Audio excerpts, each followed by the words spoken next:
प्रधानमंत्री नरेंद्र मोदी का हालिया चीन दौरा सुर्खियों में रहा, लेकिन इस बार कुछ अलग था। हमेशा उनके कंधे से कंधा मिलाकर चलने वाले विदेश मंत्री एस जयशंकर इस दौरे पर गायब थे। तो सवाल उठे, आखिर क्यों? 2019 में जब एस जयशंकर विदेश मंत्री बने तो साफ हो गया था कि मोदी उन्हें कितना अहम मानते हैं। पिछले 7 सालों में जयशंकर ने भारत की विदेश नीति को फ्रंट फुट पर खेला।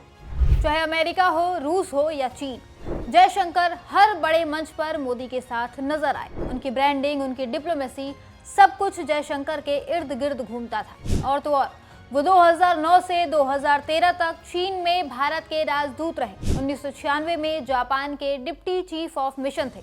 मतलब जापान और चीन दोनों जगह उनकी गहरी समझ है। फिर भी 29 अगस्त से 1 सितंबर 2025 तक मोदी के जापान और चीन दौरे में जयशंकर गायब थे। सवाल है क्यों? क्या वजह थी?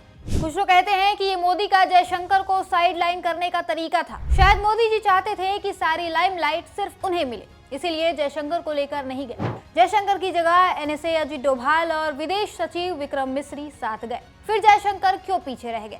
मोदी जी की इस चीन यात्रा पर एक और सवाल उठा जो बेहद गंभीर था। मोदी मीडिया ने इस यात्रा को खूब हवा बनाकर दिखाया, जैसे मोदी जी चीन में चीफ गेस्ट बनकर पहुंचे थे। लेकिन इस यात्रा की हकीकत कुछ अलग थी। जान लीजिए कि यह दौरा Shanghai cooperation organisation SCO summit के लिए था, जो 31 अगस्त से 1 सितंबर तक तियानजिन में हुआ। 7 साल में मोदी का ये पहला चीन दौरा था और इसे बड़ा डिप्लोमेटिक कदम बताया गया। लेकिन सच्चाई यह है कि एक मजबूरी थी। अमेरिका के राष्ट्रपति डोनाल्ड ट्रंप ने भारत पर 50% टैरिफ लगा दिए और रूस से तेल खरीदने पर और सजा की धमकी दी। ऐसे में भारत को नया सहारा चाहिए था और वो सहारा बना चीन। मोदी मीडिया भले ही इसे ड्रैगन एलिफेंट डांस कहे, लेकिन हकीकत में ये एक कमजोर नेता की मजबूरी थी। यही कारण है कि मोदी जी की विदेश नीति अब सवालों के घेरे में है। पहले वो अमेरिका को अपना दोस्त बताते फिरते थे, लेकिन ट्रंप के टैरिफ ने उन्हें धोखा दे दिया। अब चीन के साथ दोस्ती की कोशिश कर रहे हैं, लेकिन वहां भी बात सिर्फ फोटो खिंचवाने और बयानबाजी तक सीमित रही। कुछ खास हुआ नहीं। SCO समिट में मोदी जी ने आतंकवाद पर सख्त रुख की बात, लेकिन पाकिस्तान के PM शहबाज शरीफ उसी मंच पर थे और बराबरी पर बैठे थे। ये सब क्या दिखाता है?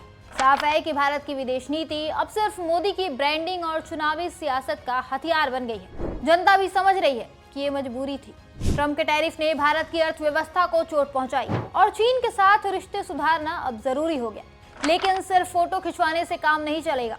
लोग सवाल पूछ रहे हैं, अगर हमारी विदेश नीति इतनी मजबूत है तो ट्रंप ने भारत को क्यों निशाना बनाया? 100 बात की एक बात यह है कि मोदी जी का ये चीन दौरा ना तो कोई डिप्लोमेटिक जीत थी, ना ही कोई बड़ा कदम। ये एक मजबूरी थी जिसे चमकाने की कोशिश की गई, जिसकी वजह से ये पूरी यात्रा सवालों के घेरे में आ गई।